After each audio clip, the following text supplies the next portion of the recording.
할렐루야. 추석 명절은 잘 지내셨습니까? 오늘은 또 복된 주일이고 또 이렇게 월삭 새벽 기도회, 새벽 11조 기도회를 시작하는 그런 새벽입니다. 또 이 새벽에 주께서 우리 사랑하는 성도들에게 은혜 베푸시기를 간절히 바랍니다. 이번 새벽 월삭 새벽 11조 기도회는 좀 설교 패턴을 조금 바꾸었습니다. 가을이라 약간 문학적인 그러한 설교 패턴으로 그냥 여러분들이 설교를 그냥 가만히 잘 들으시면 좋은 그런 설교일 수도 있습니다.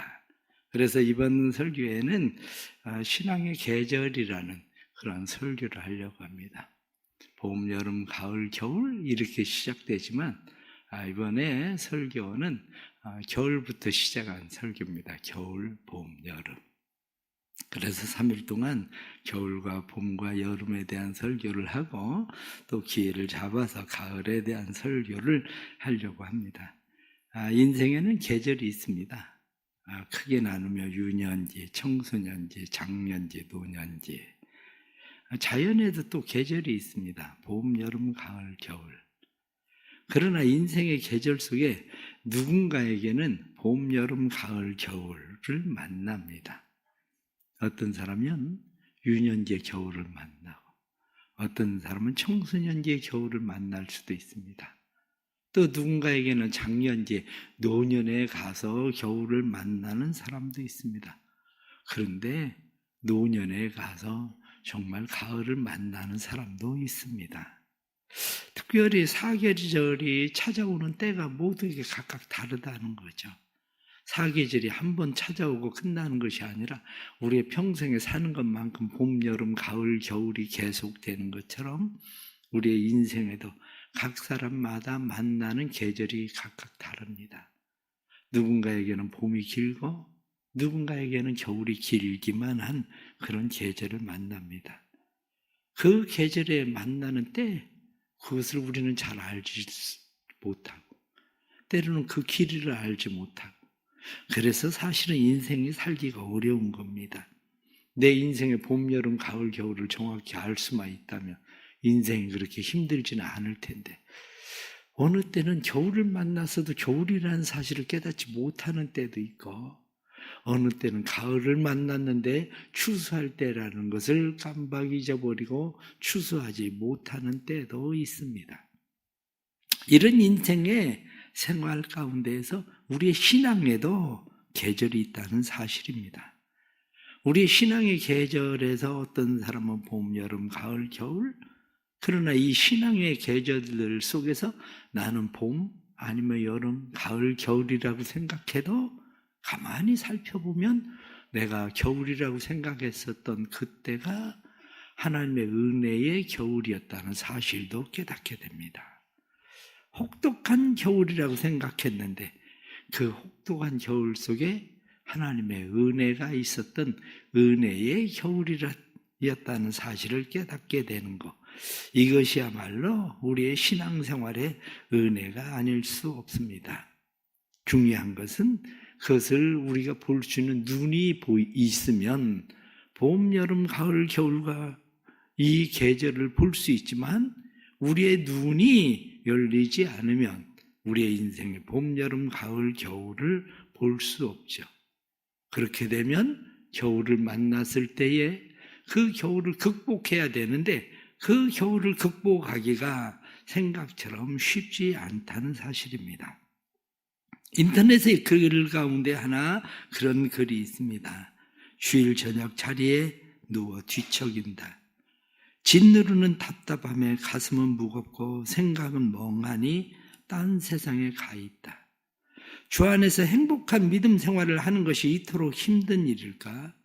주님은 기뻐하라 하셨는데 내 기쁨을 잃어보려 하며 초점 없는 눈으로 생기를 잃어버린 나 자신이 두렵다. 6년 전 거리에 내몰린 신앙의 추운 겨울이 뇌리를 스치고 지나가고 그날 일들이 다시금 나를 떨게 한다. 기쁠 수는 없을까? 행복할 수는 없을까? 주님도 기쁘고 즐겁게 믿음 생활 하시길 바라실 텐데 믿음의 벗이 괴로워하고 믿음의 동역자가 힘들어하고 그 벗들을 보는 나 자신도 기쁨을 잃었다. 거친 말들이 나의 상처를 더욱더 덧나게 하며 아물 기회를 주지 않는다. 나는 어찌할까? 또 다시 주님께 묻고 또 묻는다. 그 답을 속히 듣고 정말로 주님과 동행하며 행복한 사랑에 빠지고 싶다.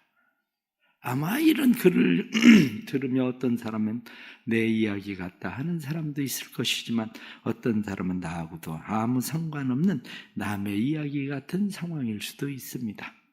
왜냐하면 사람들이 만나는 겨울의 느낌은 각각 다르기 때문입니다. 우리가 선교하고 있는 미얀마 같은 나라는 항상 여름만 있는 나라인 것 같은데도 불구하고 그 나라에도 분명히 겨울이 있습니다. 그 나라 사람들이 만나는 그 겨울, 우리나라처럼 모든 나무에 단풍이 들고 낙엽이 치는 것은 아닙니다. 그러나 어떤 나무들은 또 낙엽이 지기도 합니다. 우리가 이해할 수 없지만 그들은 열대지방에 사는 사람이라고 생각하는데 이 사람들은 동사하는 일도 일어납니다. 우리가 생각할 땐 영하로 떨어져야 사람이 얼어 죽는 거 아닌가 싶은데 영하로 떨어지지 않는데도 불구하고 이 사람들은 저체온증으로 동사하기도 합니다. 우리의 신앙에도 마찬가지입니다. 우리의 신앙생활에 누군가에게 그것이 무슨 문제가 되는데 라고 이야기할 수도 있지만 누군가에겐 그게 신앙의 겨울일 수도 있습니다. 2019년 시작한 세계적인 코로나가 온 세계를 어렵게 하는 큰 겨울이었습니다. 처음에는 이 겨울은 금방 지나가겠지 생각했는데 그렇게 긴 겨울이 될 줄을 몰랐습니다. 어떤 사람에겐 경제적인 겨울을 만나고 어떤 사람은 사랑하는 사람들을 떠나보내야 되는 겨울을 만났습니다. 어떤 사람에겐 신앙의 겨울을 만났습니다.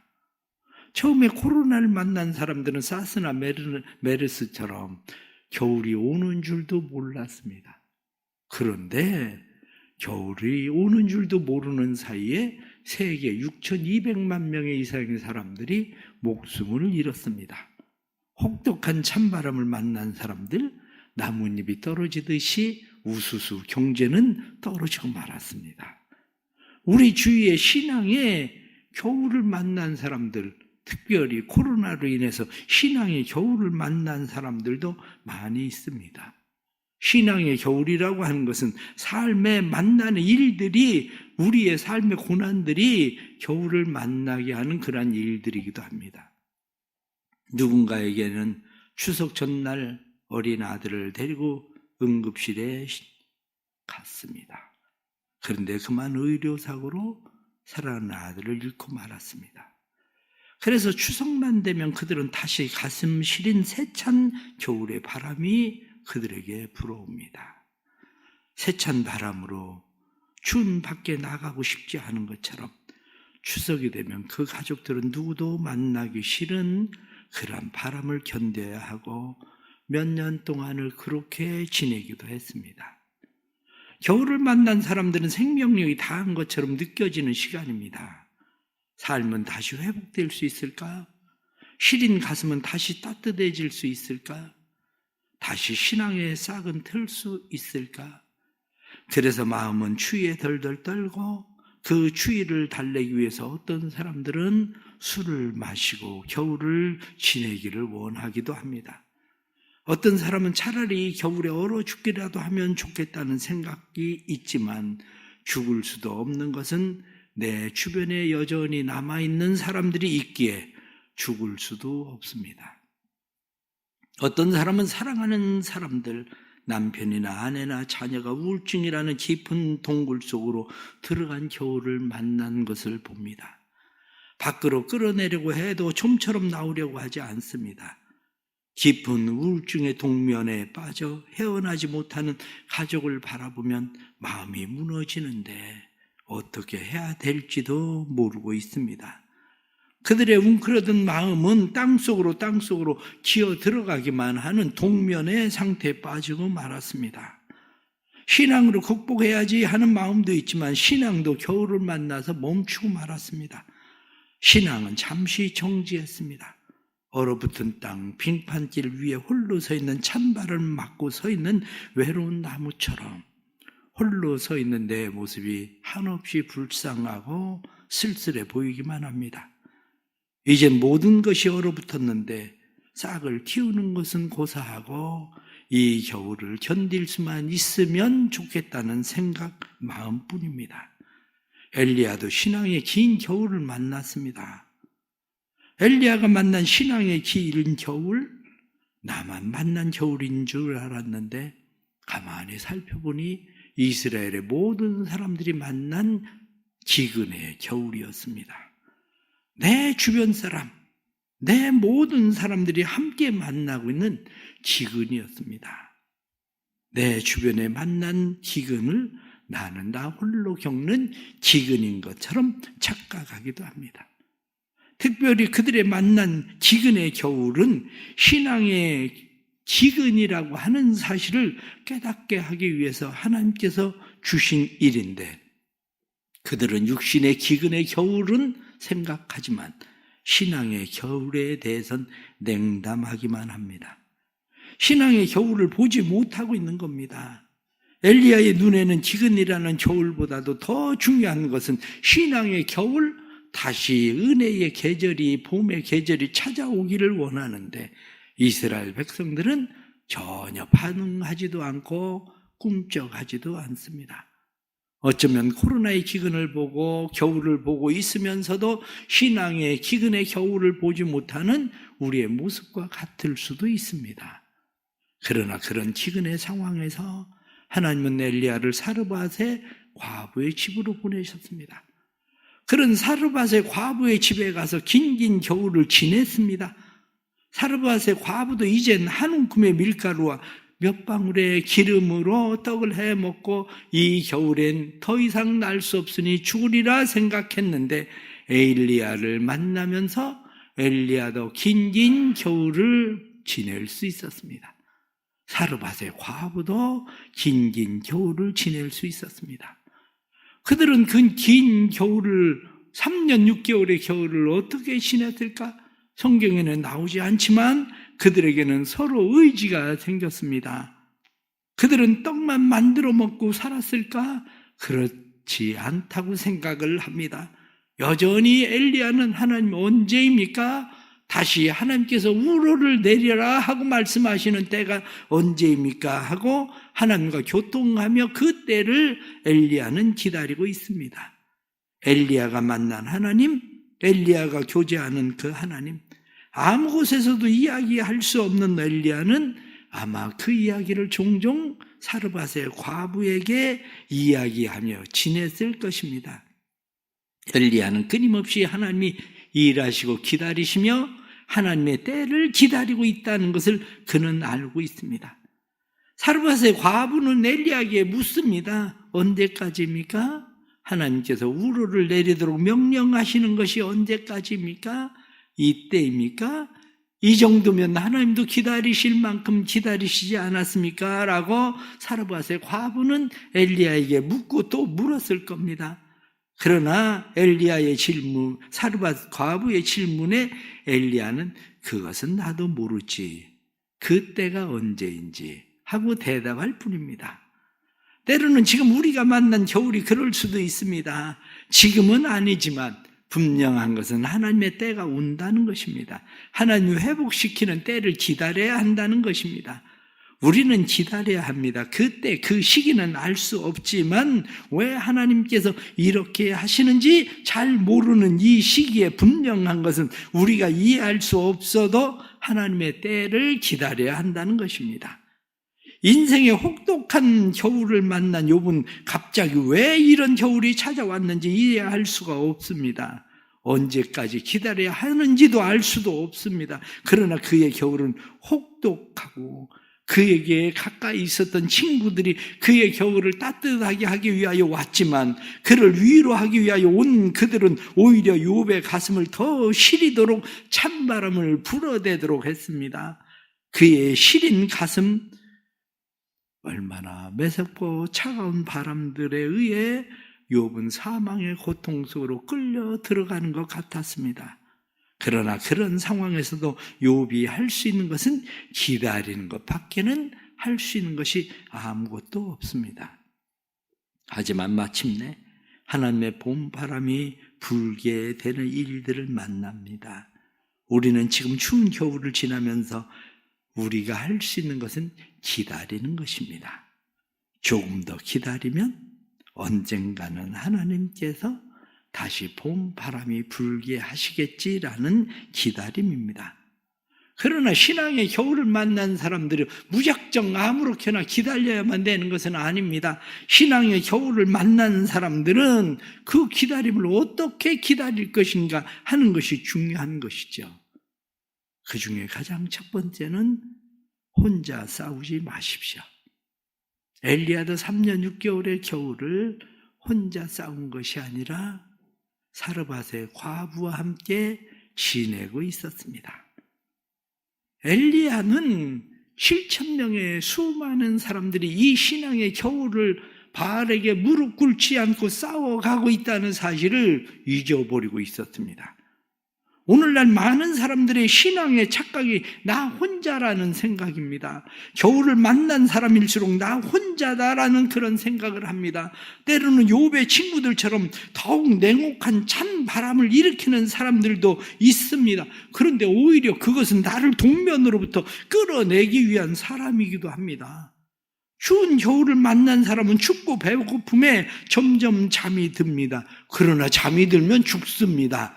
신앙에 잠이 들면 죽습니다.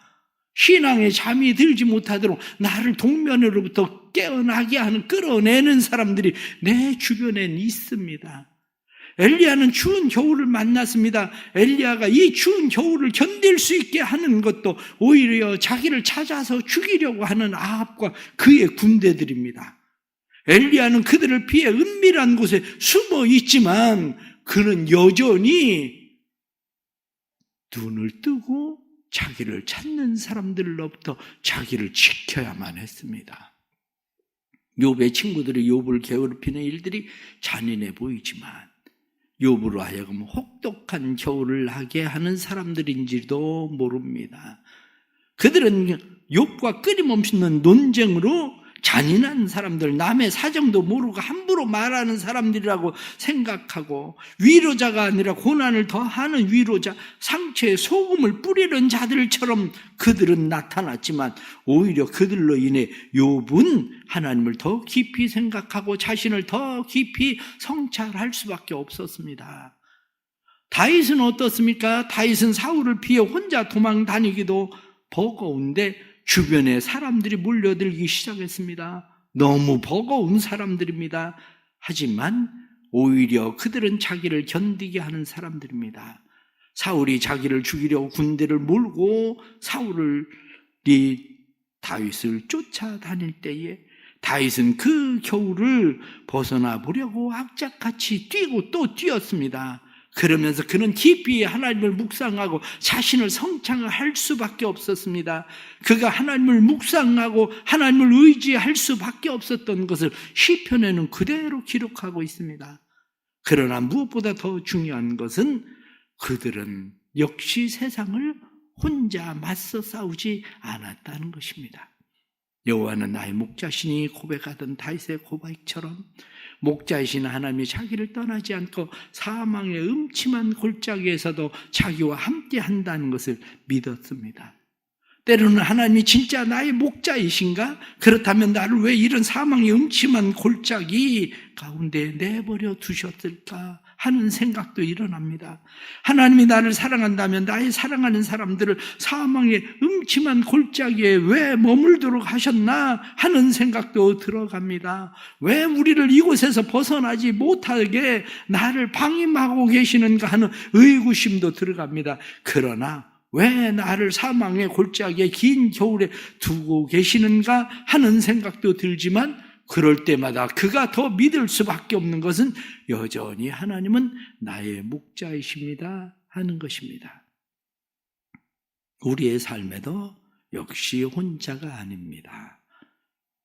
엘리야의 곁에는 아합과 이세벨이 있었습니다. 엘리야의 곁에는 사르밧의 과부가 있었습니다. 그런데 모두가 내가 동면에 빠지지 않기를 돕는 사람들입니다. 코로나로 인해서 나를 힘들고 어렵게 하는 교인들도 있었을 것입니다. 주변의 사람들도 있었을 것입니다.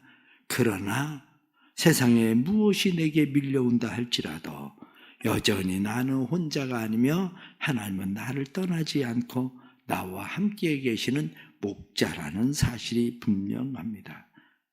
우리의 삶의 여러 가지 상황들 속에서 여전히 나처럼 혼자인 것처럼 생각하지만 바알에게 무릎을 꿇지 않은 7,000명의 사람이 있었던 것처럼 내 곁에 사르밧의 과부와 그 아들이 있었던 것처럼 그것을 기억하는 사람, 그 사람은 혼자가 결코 아닙니다.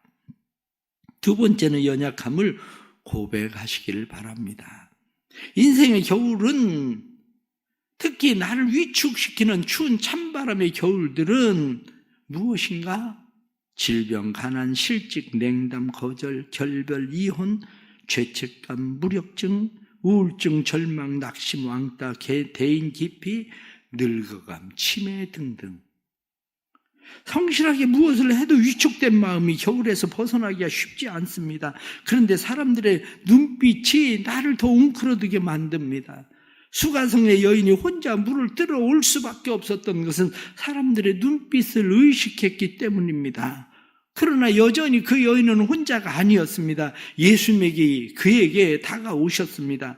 거짓된 삶이 자기 자신을 위축시키도록 만들었습니다. 예수님께서는 그 여인에게 남편을 데려오라고 말씀하셨습니다. 여인은 나는 남편이 없습니다 라고 말했습니다. 예수님은 그 말이 옳다고 말씀하시면서 그 여인이 진짜 고백해야 되는, 자신을 드러내야 되는 일을 예수님의 입을 통해서 예수님은 말씀하시고 그 여인은 그것을 고백하도록 만든 것입니다. 우리의 연약함을 고백한다고 해서 세상이 무너지지 않습니다. 연약함을 고백한다고 해서 내 삶이 무너지지 않습니다. 그러나 사람들은 내 연약함을 고백하면 내가 무너질 것처럼 사람들은 생각합니다. 그렇기 때문에 자기를 볼 수 없도록 벽을 치고 또 벽을 치고 자기의 인생을 드러내지 않으려고 무던히도 노력을 합니다. 어떤 사람은 경제적인 채무에 시달리고 있는 일들을 결코 드러내지 않습니다. 어떤 사람은 자기의 이혼을 결코 드러내지 않으려고 합니다. 마치 그것을 드러내면 자신이 무너지는 것처럼, 삶이 무너지는 것처럼 감추고 또 감추지만 우리의 사는 방법, 그것을 감추면 감출수록 우리는 더 깊은 우울을 만나고 겨울을 만나고 사람들을 만나기 싫어하는 동면에 빠지게 된다는 사실입니다. 예수님을 만나고 자신이 감추었던 것을 드러낸 여인이 동네 사람들을 만나러 갑니다. 그때 그녀는 자신이 혼자가 아니라는 사실을 깨닫습니다. 마을 사람들과 담을 쌓은 것은 자신이 담을 쌓은 것이라는 것을 깨닫게 되고, 이 여인은 자신이 스스로 이제는 그 담을 헐어버립니다. 혼자가 아닙니다. 내가 메시아를 만났다, 그렇게 이야기를 합니다. 정신의학자 폴 투르니에는 정신병 등의 70%의 사람들은 죄책감만 사라져도 병실로부터 자유할 수 있다고 말합니다. 연약함을 감추면 감출수록 더 깊은 겨울을 만납니다. 우리의 단점, 이혼, 실직, 실패, 드러내야 될 것, 연약함을 고백해야 될 것들이 많습니다. 군인들은 한겨울에 우통을 벗고 함께 달립니다. 얼음 물속에 함께 들어갑니다. 혼자는 어렵습니다. 그러나 함께하기에 가능합니다. 우리 모두는 죄인입니다. 그러나 죄인된 우리를 드러내고 우리가 서로 죄인들임을 고백할 때에 우리는 함께 겨울을 이겨낼 수 있습니다. 특별히 특별히 모든 죄를 사하시는 예수 그리스도와 함께 그분 앞에 우리의 자신을 드러낼 때에, 우리의 연약함을 드러낼 때 우리는 겨울을 이겨낼 수 있습니다. 세 번째는 야망이 아니라 사명을 향해 나아가십시오. 야망을 위해 달리다가 실패한 사람은 겨울을 만나고 웅크러듭니다. 그러나 사명을 위해서 달리는 사람은 멈추거나 웅크러들지 않습니다. 이렇게 열심히 살았는데 남는 것이 없어 실망하는 것은 야망을 위해 달려가기 때문일 수 있습니다. 항상 열매를 내가 거두어야 되는 것은 아닙니다. 그런데 열매를 내가 거두어야 된다고 생각하는 것조차도 야망일 수 있습니다. 겨울을 견디고 우리는 단지 싹을 틔울 뿐입니다. 엘리야가 야망이 아니라 사명을 위해서 달려갈 때에는 그는 3년 6개월의 긴 겨울을 잘 견디었습니다. 그러나 그가 사명이 야망으로 둔갑하는 순간 그는 겨울을 만나고 말았습니다. 이제는 족하오니 나를 죽여주십시오. 혹시 지금 달리고 있는 이유가 사명인지 야망인지 다시 생각해 볼 필요가 있습니다. 우리는 주어진 사명은 성취가 아니라 돌봄입니다. 다른 사람이 내게 원하는 삶을 사는 것이 아니라 내가 돌보아야 할 사람을 위해서 살아가는 것입니다. 쉬치라는 의사는 말기암 환자 1000명 이상을 진료하면서 그들이 죽을 때 후회하던 것 25가지를 책으로 썼습니다. 그 중에 하나는 다른 사람들이 원하는 삶이 아니라 내가 원하는 삶을 살았더라면 첫 번째였습니다. 우리가 살아가야 되는 삶은 다른 사람이 원하는 삶이 아니라 하나님이 원하는 삶을 살아가는 것이 우리의 인생의 첫 번째입니다. 두 번째, 세 번째 중 나오는 이야기 가운데에 하나는 다른 사람들에게 사랑을 좀 더 표현할 거리라는 이야기였습니다. 엄마는 아이들을 통해서 무엇을 이루려고 합니다. 그것이 사명인 것처럼 생각합니다. 그러나 아이들을 통해서 무엇을 이루는 건 사명이 아닙니다. 엄마의 사명은 돌봄입니다. 자녀들을 어떻게 잘 돌볼 수 있을 것인지, 그런데 우리가 돌봄의 사명을 잃어버리고 자녀들을 통해서 무엇을 이루려고 성취하려고 하는 사명, 그것을 사명이라고 생각하는 순간 우리는 실망하고 낙심하고 좌절하고 겨울을 만납니다. 복음의 증인으로 살아간다는 것은 겨울을 만난 사람들을 돌봄입니다. 엘리야는 사르밧의 과부를 돌보았습니다. 사르밧의 과부의 아들이 죽었을 때 다시 그를 살립니다. 코로나에서 봄이 왔는데 여전히 사명감을 잃어버리고 겨울처럼 여전히 웅크리고 있는 사람들을 깨어나게 하는 일이 우리의 사명이기도 합니다. 돌봄이야말로 겨울나기에 가장 확실한 사명입니다. 내가 지금 겨울을 만난 인생의 신앙의 겨울을 만났다고 생각하면 나는 아무도 돌보려고 하지 않고 있다는 사실을 기억해야 됩니다. 내가 돌보아야 할 사르밧 과부, 내가 돌보아야 할 아들, 내가 살려야 할 사르밧 과부의 아들, 우리가 일으키고 세우고 살려야 될 사람들이 여전히 내 주변에 많이 있다는 사실을 기억하는 겁니다. 사랑하는 성도 여러분, 힘든 겨울을 만났습니까? 혼자라고 생각하십니까? 결코 혼자가 아닙니다. 여전히 내 주변에는 내가 돌봐야 되고 내가 살려야 될 사람이 있다는 사실을 깨닫는 것이 중요합니다. 신앙의 겨울을 돌봄으로 잘 이겨나갈 수 있는 믿음의 성도들이 되기를 주의 이름으로 축복합니다. 기도하겠습니다. 하나님 아버지, 신앙의 겨울을 만나고 인생의 겨울을 만난 사람들을 축복합니다.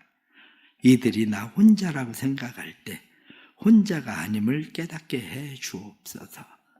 이들이 자기의 연약함을 감추고 감추려 할 때에 자기의 연약함 체부를 그들이 드러낼 줄 알도록 도와주옵소서. 야망이 아니라 사명으로 달려가게 해 주옵소서.